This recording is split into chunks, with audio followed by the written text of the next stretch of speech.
जय श्री श्याम साथियों, कैसे हैं आप सब। स्वागत है आपका एक बार फिर आपके अपने YouTube channel Shri Shyam classes में। जी हाँ साथियों, 4th ग्रेड भर्ती जो कि 2025 की सबसे बड़ी भर्ती थी, उसका रिजल्ट आ चुका है। कट ऑफ भी जारी हो चुकी है, छात्र अपने नंबर देख चुके हैं। अब नंबर देखने के बाद में छात्रों का जो जिज्ञासा बढ़ रही है कि सर 4th ग्रेड ज्वाइन तो कर लेंगे, लेकिन कोई ऐसा विभाग बताओ हमें जहां पर हम आगे की तैयारी कर सके। क्योंकि साथियों 4th ग्रेड में तो बैठे नहीं रहना, अपन को आगे की तरफ भी बढ़ना है, तैयारी को निरंतर जारी रखना है। और कई छात्र ऐसे हैं कि सर हमें तो बस तैयारी होगी, हमें तो 4th ग्रेड मिल गई, बस बहुत है, हमारा तो कोई ऐसा विभाग बता दो कि बस संतुष्टि मिल जाए। तो उनके लिए भी विभाग बताएंगे, खास तौर पर उनकी बात करेंगे जो महिलाएं हैं, जिनको कौन सा विभाग चुनना चाहिए, स्क्रूटनी फॉर्म भरते समय कौन सा विभाग को प्रायोरिटी देनी चाहिए कि उसमें आपको ज़्यादा झंझट नहीं देखने को मिले। साथियों आज बात करेंगे विभाग और साथ में सैलरी की। तो साथियों नए छात्र जो भी है जुड़ जाइएगा, वीडियो को लास्ट तक देखिएगा, आपके हर एक डाउट को क्लियर करा जाएगा। फिर भी आपका कोई डाउट रहता है साथियों तो कमेंट जल्द से जल्द कीजिएगा, जो भी जैसा भी कमेंट है उसका जवाब दिया जाएगा मेरे भाइयों। तो देखिएगा, अगर बात करें सचिवालय, आरपीएससी और अधीनस्थ विभाग, 3 विभाग है इसमें। आगे तैयारी करनी है तो कौन सा विभाग चुनना है, महिलाओं हेतु कौन सा, और पावर में रहना है तो कौन सा विभाग चुने। ये भी सबसे बड़ा है कि मुझे तो मेरी पावर दिखानी है, तो पावर दिखाने वाले विभाग भी आपको बताने वाला हूं कि ये विभाग चुन लिया तो आप पावर में रह सकते हो। पावर में रहने का मतलब है आपका सिक्का चल सकता है। सिक्का चलने का मतलब है कि जो बड़े से बड़ा मंत्री काम नहीं करवा सकता वो काम आप करवा सकते हो। साथियों अगर बात करें, देखिएगा शासन सचिवालय के अंदर अगर मैं बात करूं साथियों, पोस्टें कितनी है शासन सचिवालय की अगर मैं बात करूं, सबसे पहले देखिएगा 594 पोस्ट हैं शासन सचिवालय की। सबसे पहले तो ये भी ध्यान रखना कि आपने जब फॉर्म भरते समय जब दोबारा 16 अक्टूबर के लगभग एक बार वो करवाया था आपसे त्रुटि संशोधन, वहां प्रायोरिटी देनी थी। अगर किसी ने शासन अच्छी रैंक है कि सर मेरी रैंक टॉप 1000 के अंदर है, मेरी रैंक तो 100 नंबर पे है, लेकिन मैंने शासन सचिवालय नहीं भरा था, तो उसको शासन सचिवालय नहीं मिलेगी। साथियों प्रायोरिटी के हिसाब से चलना पड़ेगा। अगर आपने पहले शासन सचिवालय भरा था तो अब आपकी रैंक टॉप मोस्ट है तो आपको शासन सचिवालय मिल जाएगा। अब रैंक टॉप आ गई लेकिन आपने प्रायोरिटी अधीनस्थ विभाग को दे रखा है, तो साथियों अधीनस्थ विभाग के अंदर ही आपको जाना होगा। ध्यान रखना का ये प्रायोरिटी अगर जिसने दे रखी उस हिसाब से। आरपीएससी में 34 पोस्ट है और अधीनस्थ कार्यालय के अंदर 51,000 से ज्यादा, इसके अंदर 100 से ज्यादा, लगभग 150-200 विभाग है। साथियों अगर बात की जाए, जो भी विभाग आपकी नजर में, शिक्षा विभाग, खेल विभाग, पर्यटन विभाग, मानव एवं संसाधन विभाग, अगर बात करें महिला बाल कल्याण, तहसील स्तर, पंचायत स्तर, collector office, SDM office, PWD विभाग, खनिज विभाग, ये जितने भी विभाग हैं साथियों सब के सब अधीनस्थ कार्यालय के अंदर आने वाले हैं।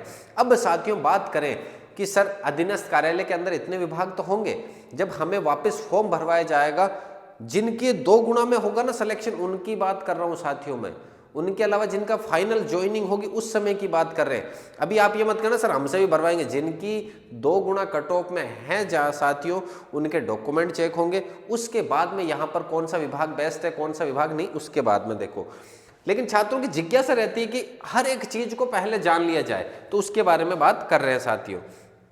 देखिएगा कलेक्टर ऑफिस, एसडीएम ऑफिस, ये सब अधीनस्थ कार्यालय के अंदर है साथियों। अधीनस्थ कार्यालय के अंतर्गत, अधीनस्थ के अंदर ये पूरे के पूरे विभाग आते हैं।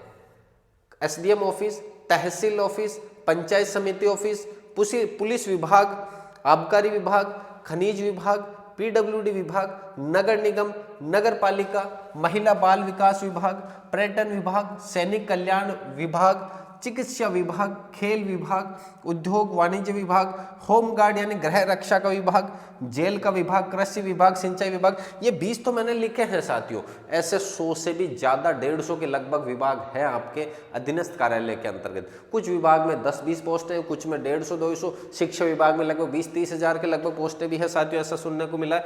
तो अब यहाँ पर बात करें, ये जितने भी विभाग मैंने पी लिखा है ना साथियों, पी का मतलब है यहाँ आप पावर में रह सकते हो, ये पावर दिखाने वाले विभाग है।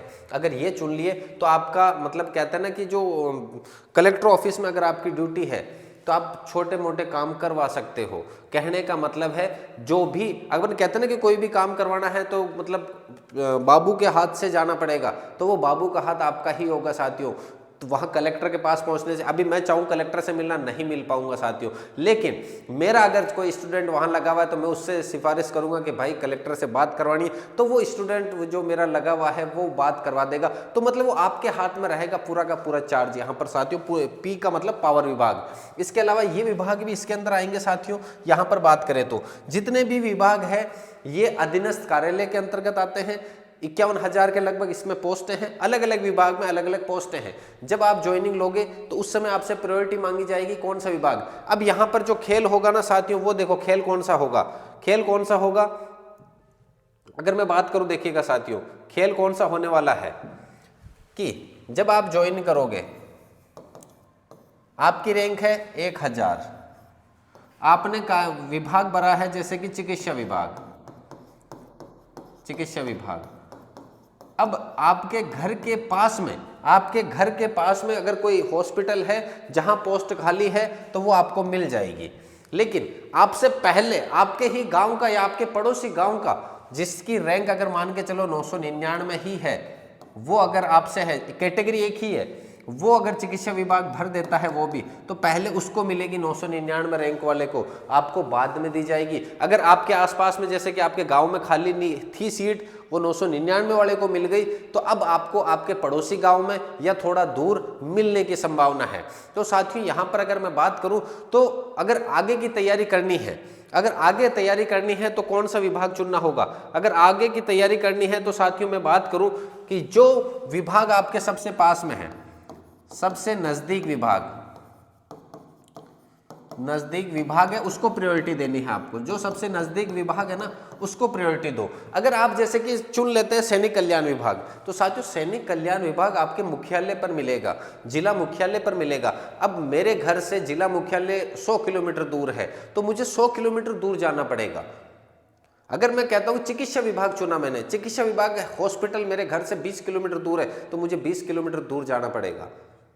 अगर खेल विभाग चुना मैंने, तो खेल विभाग मान के चलो जिला मुख्यालय पे मिलेगा मुझे, तो जिला मुख्यालय जाना पड़ेगा साथियों। आबकारी विभाग जिला मुख्यालय पे मिलेगा। तो साथियों ये विभाग वो है जो आपको दूर लेकर जाएंगे, और दूर लेकर के जाएंगे तो तैयारी थोड़ा सा होना मुश्किल है। और कई छात्र वो सोच रहे हैं कि सर हम तो दूर रहेंगे लेकिन तैयारी अच्छे से कर सकते हैं, तो साथियों आपके लिए वो विभाग भी बेस्ट है। जैसे सैनिक कल्याण विभाग है, उसमें लोड इतना नहीं रहेगा, तो आप वहां पर आप रह करके आराम से तैयारी भी कर सकते हैं। लेकिन जिनको घर के नजदीक रह करके तैयारी करनी है, उनके लिए सबसे बढ़िया विभाग है शिक्षा विभाग। इससे ज्यादा पास में कोई विभाग नहीं मिलने वाला, शिक्षा विभाग। अभी अगर मैं बात करूं, हर गाँव में एक दो जनों का सिलेक्शन हो रहा है, हर गाँव में स्कूल भी है, हर गाँव में स्कूल है, हर गाँव में स्कूल के अंदर पोस्ट भी खाली है। तो वहां पर आपका आपके गांव में या आपके नजदीकी गांव में मिल जाएगा विभाग आपको साथियों। आपको आपके गांव में या आपके नजदीकी गांव में शिक्षा विभाग में ड्यूटी मिल जाएगी, तो वहां पर आप ज्वाइन कीजिएगा। अगर मैं बात करूं स्कूल के अंदर लगभग 200 दिन लगभग स्कूल चलती है, तो 150 दिन तो वैसे छुट्टी रहेगी आपकी, 30 दिन की आप लीव वगैरह ले सकते हो, और उसके अलावा भी आपको लीव वगैरह मिलेगी, तो आप लीव वगैरह में तैयारी कर सकते हो।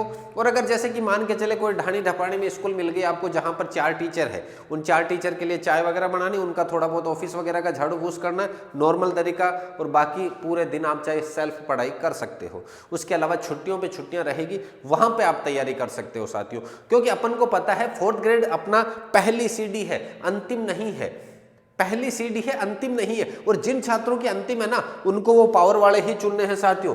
जिनकी अंतिम है कि सर मेरा तो अंतिम है, अब मैं कोई तैयारी नहीं करूंगा, तो आप इसमें से चुनिएगा। ये पावर वाले आपके विभाग है, इनको चुनिएगा। और जिनको आगे की तरफ जाना है ना, उनको शिक्षा विभाग ही सबसे बेस्ट है मेरी नजर में। तो कुछ छात्र ऐसे कहेंगे कि जैसे कि सर सिटी के अंदर जिसमें 30 का स्टाफ हो गया, 35 का स्टाफ है, 20 का स्टाफ है, वहां अगर शिक्षा विभाग में ड्यूटी मिल गई तो साथियों मिल गई तो करनी पड़ेगी। आपको 150-200 दिन की छुट्टियां भी तो मिल रही है।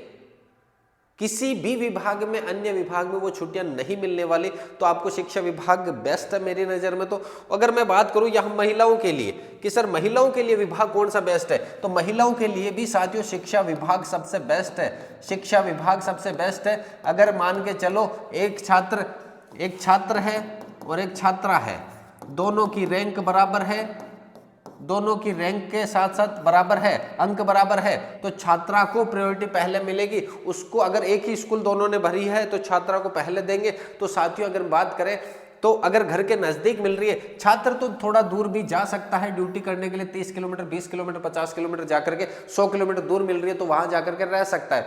छात्राओं महिलाओं के लिए थोड़ी दिक्कत होती है, तो उनके लिए शिक्षा विभाग सबसे बेस्ट है साथियों। शिक्षा विभाग चुनना छात्र छात्राओं के लिए, महिलाओं है तो सबसे बेस्ट विभाग मेरी नजर में साथियों। हो सकता है आपकी नजर कुछ और हो सकता है आपका पर्पस कुछ और हो। मैं मेरी नजर में इसलिए बता रहा हूं कि आगे तैयारी करनी है तो पड़ोस के देखो, आपके गांव में विद्यालय है वहां पर मिल जाएगी, या पड़ोसी गांव में विद्यालय वहां मिल जाएगी, या पंचायत मुख्यालय पे विद्यालय वहां ड्यूटी लग सकती है। खास तौर पे महिलाओं के लिए सबसे बढ़िया विभाग शिक्षा विभाग रहने वाला है साथियों। आगे बात करें सैलरी की। आज की अगर मैं बात करूं, लेवल फर्स्ट ग्रेड पे की ये नौकरी है, लेवल फर्स्ट है, ग्रेड पे की नौकरी है, 1700 इसका ग्रेड पे है। प्रोबेशन काल में 12,100 रुपए मिलने वाले हैं साथियों। 2 साल बाद में बेसिक की अगर मैं बात करूं साथियों, देखिएगा 17,700 बेसिक पे की अगर मैं बात करूं साथियों, बेसिक पे 17,700 रहेगा, 17,700 इसका बेसिक पे रहेगा साथियों।